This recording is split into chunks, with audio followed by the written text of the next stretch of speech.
दोस्तों नमस्कार। आज हम 70 बीपीसी प्री के लिए इकोनॉमी में फिस्कल पॉलिसी राजकोषीय नीति से जुड़े हुए कंसेप्चुअल चीज़ जो है हम बताएंगे। क्वेश्चन इससे भी एक दो क्वेश्चन आ जाते हैं, दो क्वेश्चन जो है पूछे जाते हैं हर साल। तो जो है देख रहे हैं गाहे बगाहे जो है क्वेश्चन आ जाता है, तो क्यों नहीं इसको जो है समझ लिया जाए। उससे पहले यदि 70 बीपीएससी पीटी अगर आप पास करना चाहते हैं तो 75 पीडीएफ पढ़ कर जाएगी, आपका पीटी हो जाएगा। बड़े पैमाने पे से क्वेश्चन लड़ेंगे। इसका चार्ज 2000 है। 83 73 98 39 95 पे संपर्क करके आप बैच ज्वाइन कर सकते हैं। आइए आइए हम चलेंगे। राजकोषीय नीति क्या है, सबसे पहले जानना है।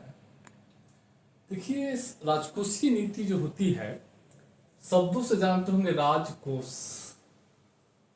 राजकोष माने सरकार के कोष, बीज से जुड़ा हुआ है। सरकार के बीज से जुड़ी हुई नीति को हम राजकोषीय नीति कहते हैं। आपका भी बीत होगा, हर आदमी पैसा कमाता है, सरकार भी पैसा कमाती है, सरकार का भी जो है खर्च है। आप भी पैसा कमाते हैं और आपका भी खर्च है। तो ठीक जिस तरीके से आपकी जो वित्तीय मैनेजमेंट होता है, वित्तीय पॉलिसी होती है, ठीक उसी तरीके से सरकार की भी होती है। तो आपका उद्देश्य होता है पैसा कमाना, अपना कल्याण करना, परिवार का कल्याण करना, उत्थान करना। तो सरकार जो पैसा कमाती है, सरकार जो पैसा अर्न करती है या ऋण लेती है, उसका उद्देश्य है देश की विकास, अर्थव्यवस्था का विकास, रोजगार सृजन करना लोगों के लिए। आप भी रोजगार सृजन करने के लिए कौशल विकास पर जोर देते हैं, पढ़ते हैं, पढ़ाई पर खर्च क्यों करते हैं? उच्च वेतन के रोजगार के लिए। सरकार भी कौशल विकास पर खर्च करती है अपने नागरिकों के लिए। तो राजकोषीय नीति का संबंध ही सरकार के बीच से होती है, और सरकार का गठन होता है संपूर्ण नागरिक के उत्थान से। तो संपूर्ण नागरिक के उत्थान के लिए, देश के विकास के लिए सरकार जो संसाधनों का जो वित्त का प्रबंध करती है, उससे जुड़ी हुई नीति को हम राजकोषीय नीति कहते हैं। सरल शब्दों में बता रहे हैं। और इस सरकार क्या करती है? इस पैसा से अर्थव्यवस्था में रोजगार सृजन करती है, विकास, अर्थव्यवस्था का विकास करती है, राष्ट्रीय आय को बढ़ावा देती है। 2047 तक जो है विकसित भारत बनाने का लक्ष्य है। सरकार जो है $5 ट्रिलियन की अर्थव्यवस्था बनाने का लक्ष्य रखा है। तो $5 ट्रिलियन की अर्थव्यवस्था का क्या अर्थ है? विश्व की सबसे बड़ी अर्थव्यवस्था बनाने का लक्ष्य रखा है। तो राष्ट्रीय आय बढ़ाएंगे, धनी बनेंगे, देश धनी बनेगा। कैसे बनेगा? जब लोग धनी बनेगा तो अपने ऑटोमेटिक देश धनी बन जाएगा। महंगाई पर नियंत्रण करना, आर्थिक समता सुनिश्चित करना। तो ये सरकार का फिस्कल पॉलिसी जो है इसी उद्देश्य को प्राप्त करने के लिए लागू की जाती है। जिस तरीके से आप जो कमाते हैं, अपनी फिस्कल पॉलिसी लागू करते हैं अपने ऊपर, निजी जो है अपनी जो फिस्कल पॉलिसी रोजगार पर खर्च करते हैं, आय बढ़ाने पर खर्च करते हैं, अपना स्वास्थ्य पर खर्च करते हैं।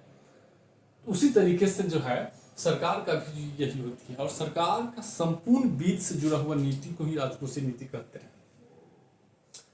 अब देखिए इसके क्या, राजकोषीय नीति के क्या अस्त्र। राजकोषीय नीति समझ गए हैं, सरकार की बीज से जुड़ी हुई नीति को हम राजकोषीय नीति कहते हैं।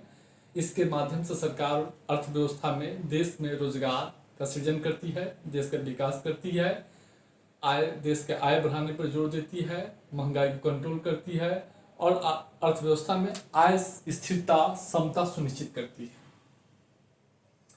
इस राजकोषीय नीति के कई अस्त्र है, जैसे सार्वजनिक व्यय हो गया, सार्वजनिक आय का रोपण हो गया, सार्वजनिक ऋण हो गया, हिनात प्रबंधन हो गया। तो ये जो तीन देखते हैं राजकोषीय नीति के विशुद्ध अस्त्र है। अब आप ही बताइए, आपका ही खर्च होगा तो आप व्यय करते हैं, कमाते हैं, अगर जरूरत पूरा नहीं होता है, जो खर्च है आपका वो जो कमाते हैं उससे पूरा करते हैं। उससे अगर पूरा नहीं हो रहा है तो क्या हो रहा है? ऋण ले रहे हैं, ऋण के द्वारा पूरा करेंगे। लेकिन सरकार के पास कई विकल्प है। सरकार जो भी खर्च करती है, या तो टैक्स से या गैर टैक्स से, टैक्स कर, अगर कर राजस्व से प्राप्त करती है, अगर उससे भी कम होता सरकार ऋण लेती है, उससे भी कम होगा, कमी पड़ेगा तो सरकार नोटों की छपाई करती है आरबीआई के माध्यम से, इससे पूरा करती है। तो सरकार अपने जो संपूर्ण पूरे भारत सरकार या राज्य सरकार का जो खर्च है बस इसी 4 पहलू पर केंद्रित है। अपना खर्च और सरकारी खर्च, विशेष अंतर नहीं है। एक अंतर क्या है कि बस सरकार नोटों की निर्गमन के द्वारा, हिनात प्रबंधन के द्वारा अपनी खर्च को पूरा कर लेती है अगर आवश्यकता पड़ने पर, लेकिन अब इस उपाय का सहारा नहीं लिया जा रहा। जिस तरीके से आपकी वित्त का प्रबंधन है ठीक उसी तरीके से यहाँ है। तो राजकोषीय नीति पूरी तरीके से सार्वजनिक व्यय, सार्वजनिक आय, सार्वजनिक ऋण और हिनात प्रबंधन से जुड़े होते हैं और इसी के तहत पूरी अर्थव्यवस्था चलता है। सरकार की जो भी व्यवस्था है, सरकार जो भी वित्त का प्रबंध करती है, खर्च करती है, सब इसी में है। अब हम आगे देखेंगे, समझ गए होंगे। और मान लीजिए किसी को खर्च करना है तो ये तो कमाएगा, नहीं तो ऋण लेगा। लेकिन सरकार खर्च करती है तो सरकार टैक्स वसूलती है, जरूरत पड़ने पर ऋण लेती है। किससे? विश्व बैंक से, आईएमएफ से, आरबीआई से, जनता से, और पोस्ट ऑफिस में जो पैसा जमा करते हैं, या अनुसूचित बैंक से सरकार जो है लेती है। जरूरत पड़ने पर सरकार जो है नोटों की छपाई करती है। अब हम लोग देखेंगे सार्वजनिक व्यय। सबसे पहले देखिए, सरकार जो टैक्स वसूलती है या गैर टैक्स स्रोतों से प्राप्त करती है, ऋण लेती है, इस सब पर सरकार खर्च कहाँ कहाँ करती है पहले यह देखिएगा। राजकोषीय नीति, सार्वजनिक व्यय। अब सार्वजनिक व्यय में को हम कई प्रकार से बांटे हैं। एक है राजस्व व्यय, एक है पूंजीगत व्यय। एक अलग वर्गीकरण, 2 भागों में बांटती है सार्वजनिक व्यय को, राजस्व व्यय और पूंजीगत व्यय। सरकार जो भी खर्च करती है उसको 2 भागों में हम वर्गीकृत करते हैं, एक राजस्व व्यय, एक पूंजीगत व्यय। तो राजस्व व्यय में क्या क्या खर्च शामिल किया जाता है? सरकारी विभाग को चलाने के लिए भारत सरकार के जितने भी सरकारी विभाग है उसके चलाने के लिए जो भी खर्च होता है, चाहे कर्मचारियों को वेतन हो या पेंशन हो या स्टेशनरी हो, सब, या फर्नीचर हो, उस पर व्यय, वेतन पेंशन पर व्यय, सरकारी भवनों के रख रखाव मरम्मत पर खर्च। सरकार अगर ऋण ली है तो उस पर ब्याज सरकार को देना है, विश्व बैंक को देना है, आईएमएफ को देना है, या घरेलू क्षेत्र में ऋण लिया है तो उससे जो है तो ब्याज सरकार अदा चुकाएगी। और सरकार जो है, राज्य सरकार को जो भी अनुदान देती है वह राजस्व व्यय माना जाता है। संघ शासित क्षेत्रों को, केंद्र शासित प्रदेशों को और राज्य सरकार को जो अनुदान देती है, ये सब राजस्व व्यय में माना जाता है। अब एक है पूंजीगत व्यय। तो एक है सरकार सड़क पुल बनवाती है, पुलिया बनवाती है, अस्पताल बनवाती है, बंदरगाह बनवाती है, रेलवे बनवाती है, सरकार ऋण चुकाती है, ऋणों की वसूली करती है। तो ये सब व्यय जो है पूंजीगत व्यय है। तो 2 प्रकार के सरकार के संपूर्ण व्यय को हम 2 भागों में बांट दिए हैं। आपके भी व्यय क्या होगा, आप भी जो है खाने पर खर्च करते हैं ना, खाने पर खर्च करते होंगे, घर बना के मरम्मत पर खर्च करते होंगे, और साथ ही साथ संपत्ति भी, घर भी बनाते होंगे, मोटरसाइकिल लेते होंगे। तो जो घर बनाने पर खर्च करते हैं, मोटरसाइकिल लेने पर खर्च करते हैं, वह हो गया आपका पूंजीगत व्यय। और खाने पर जो खर्च करते हैं, रहन सहन पर जो खर्च करते हैं, वो हो गया राजस्व व्यय। तो राजस्व व्यय, पूंजीगत, सरकार की संपूर्ण व्यय को हम 2 भागों में वर्गीकृत किए हैं, राजस्व व्यय और पूंजीगत व्यय। राजस्व व्यय देख लिए, पूंजीगत व्यय आप देख लिए। फिर सरकार के सार्वजनिक व्यय को हम दूसरे तरीके से भी वर्गीकृत करते हैं, योजनागत व्यय और गैर योजनागत व्यय। योजनागत व्यय में क्या होगा? सरकार की संपूर्ण योजनाओं को क्रियान्वयन करने के लिए जो सहायता देता है वो योजनागत व्यय है। जैसे मनरेगा 40-60 का रेशियो है, स्वच्छ भारत मिशन, किसान सम्मान निधि, ये सब जितने भी स्कीम है उस पर जो सरकार खर्च करती है वह योजनागत व्यय माना जाता है। एक है गैर योजनागत व्यय, ब्याज अदायगी, सब्सिडी, वेतन, रक्षा, पेंशन, सब। यानी अब सरकार के सार्वजनिक व्यय को फिर हम 2 भागों में बांटे हैं अलग तरीके से। एक योजनागत व्यय, यानी सरकार की संपूर्ण योजनाओं पर जो खर्च होती है वह योजनागत व्यय होगा, और एक होगा ब्याज अदायगी, सब्सिडी, वेतन, रक्षा, पेंशन पर जो खर्च करेगी सरकार, वह गैर योजनागत व्यय कहलाता है। दूसरे तरीके से इसी में दोनों में सरकार संपूर्ण खर्च करती है, चाहे वो ऋण लेकर हो या नोटों की छपाई के द्वारा हो या टैक्स जो प्राप्त होती है वह। इसी घटक को आपको याद रखना है। फिर सरकार की जो व्यय होता है, फिर उसको दो भागों में हम बांटते हैं एक अलग तरीके से, विकासात्मक व्यय और गैर विकासात्मक व्यय। तो प्रतिरक्षा, ब्याज अदायगी, फूड सब्सिडी, IMF के कोटा को जो अंशदान दिया जा रहा है वह जो है गैर विकासात्मक व्यय है। इससे विकास नहीं हो रहा है, इससे विकास नहीं हो रहा है। अब बाकी जो है सब विकासात्मक व्यय, जिसमें उर्वरक सब्सिडी भी शामिल है। जो संपत्ति का सृजन करेगा वो विकासात्मक व्यय होगा। यानी प्रतिरक्षा, ब्याज अदायगी, जो सुरक्षा पर खर्च किए जाते हैं, ब्याज के भुगतान, ब्याज जो सरकार देती है वह, जो खास सब्सिडी हो गया, IMF को या विश्व के दूसरे देशों को जो अनुदान सहायता दी जाती है, वह गैर विकासात्मक व्यय माना जाता है। लेकिन उर्वरक सब्सिडी होगा विकासात्मक व्यय। लेकिन सड़क, पुलिया ये सब बनवाएगी सरकार तो विकासात्मक व्यय होगा। तो सार्वजनिक व्यय को हम कितने तरीके से देखे हैं? 1, 2, 3 तरीके से देखें। एक राजस्व व्यय, एक पूंजीगत व्यय, दूसरा योजनागत व्यय, गैर योजनागत व्यय, और विकासात्मक व्यय, गैर विकासात्मक व्यय। क्वेश्चन इसी में से आ जाएगा कि इसमें कौन योजनागत व्यय है, कौन गैर योजनागत व्यय है, कौन पूंजीगत व्यय है। तो आपको जानना है। तो आप इस समझ गए होंगे। अब हम आगे चर्चा करेंगे। सार्वजनिक प्राप्ति देखेंगे। अब सार्वजनिक व्यय तो देख लिए, सरकार खर्च कर रही है, कहां कहां खर्च कर रही है देख लिए, कैसे किस खर्च को क्या नाम दिया गया है। अब हमको देखना है सार्वजनिक प्राप्ति। अब सार्वजनिक प्राप्ति को हम देखेंगे कई प्रकार से। सार्वजनिक प्राप्ति कई घटक है। पहला है राजस्व प्राप्ति। तो राजस्व प्राप्ति में को भी हम दो तरीके से बांटेंगे, कर राजस्व प्राप्ति और गैर कर राजस्व प्राप्ति।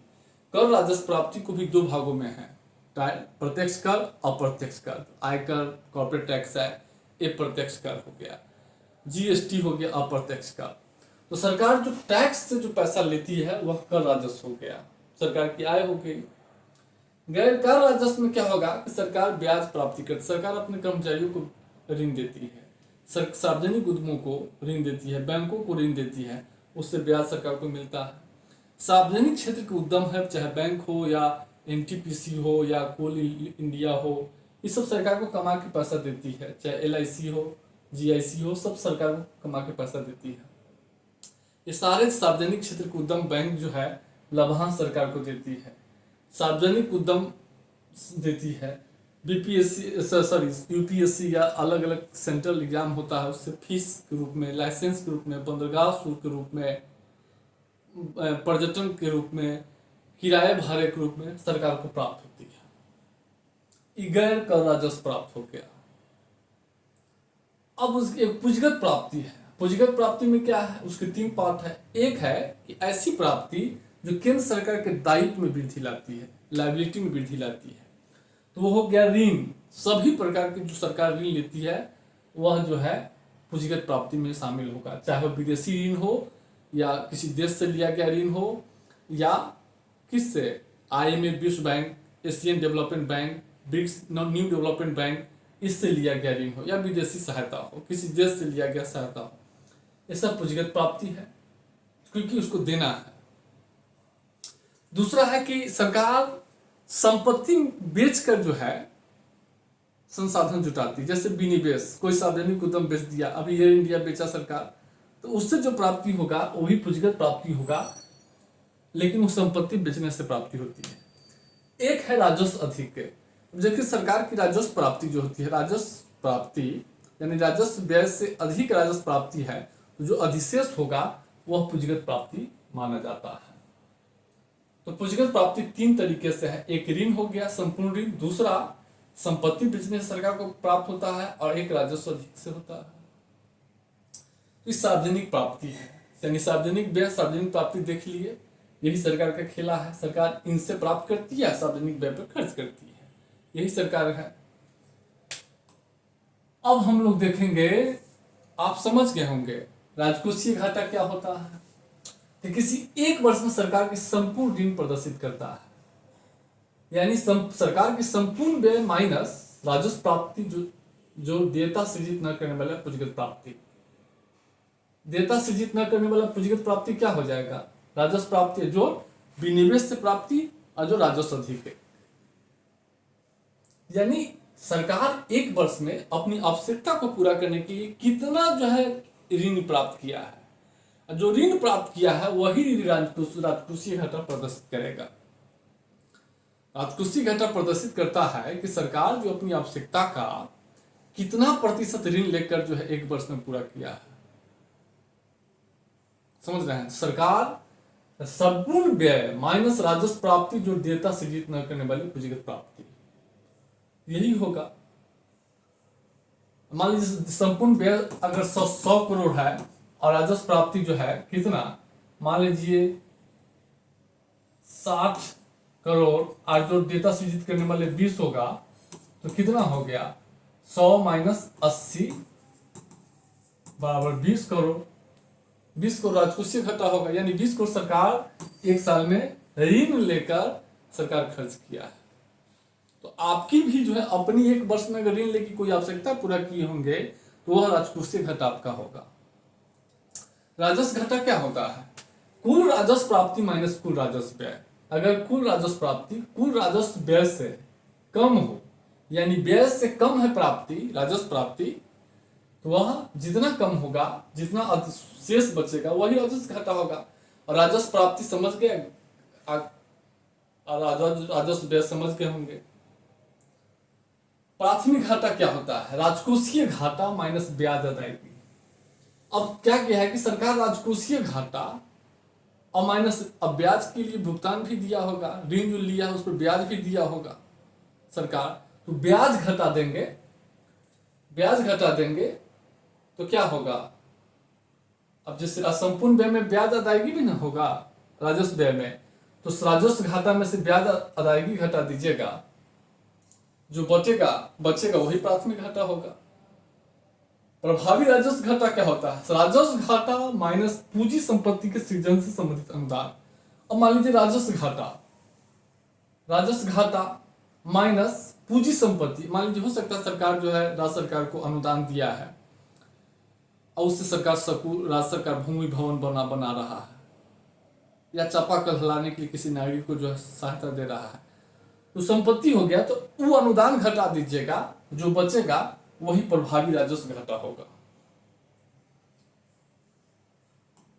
उसके बाद बजटरी घाटा क्या होता है? कुल प्राप्ति माइनस कुल व्यय। सरकार की संपूर्ण प्राप्ति माइनस कुल व्यय जो है, अगर सरकार की संपूर्ण प्राप्ति कुल संपूर्ण व्यय से अगर कम होगा तो वही जो है जितना बचेगा वही जो है बजटरी घाटा होगा।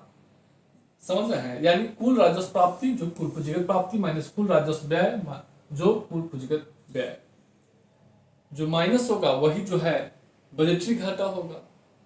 अब सरकार जो है बजटरी घाटा को पूरा करने के लिए क्या करती है? सरकार रिजर्व बैंक से एडहॉक ट्रेजरी बिल्स के निर्गमन के द्वारा अगर पूरा करती है, नए नोटों को निर्गमन के द्वारा पूरा करती है, नोटों की छपाई के द्वारा, तो उससे अर्थव्यवस्था में मुद्रा की पूर्ति में वृद्धि होती है, अर्थव्यवस्था में तरलता बढ़ता है।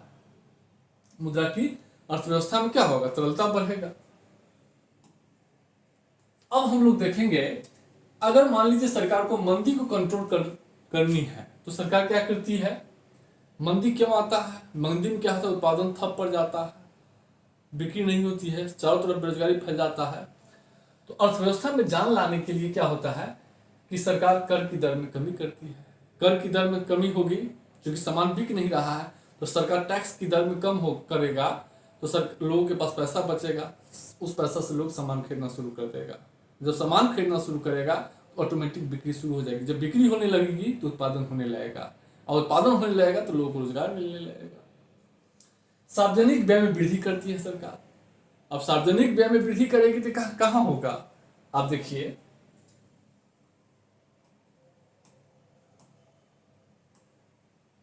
सार्वजनिक व्यय में वृद्धि करेगी तो सरकार इस पर खर्च करेगी या इस पर खर्च करेगी? इस पर खर्च करेगी तो यह पैसा कहां जाएगा? जनता के पास जाएगा। तो जनता के पास पैसा जाएगा, अर्थव्यवस्था में पैसा जाएगा, तो अर्थव्यवस्था में पैसा जाएगा तो लोगों के पास पैसा आएगा, पुल बनाने वाले ठेकेदार के पास आएगा, उसमें काम करने वाले मजदूर के पास आएगा, उसके बाद जो सरकारी कर्मचारी के पास जाएगा, वेतन पेंशन के रूप में जाएगा, अनुदान दिया जाएगा, तो सबसे आर्थिक गतिविधि बढ़ने लगेगा। अंततः पैसा लोगों के पास जाएगा। जब लोगों के पास जाएगा तो लोग सामान खरीदना शुरू करेंगे, सामान खरीदना शुरू करेंगे तो बिक्री होने लगेगी, बिक्री होने लगेगी तो उत्पादन बढ़ने लगेगा, उत्पादन बढ़ने लगेगा तो लोगों को रोजगार मिलने लगेगा।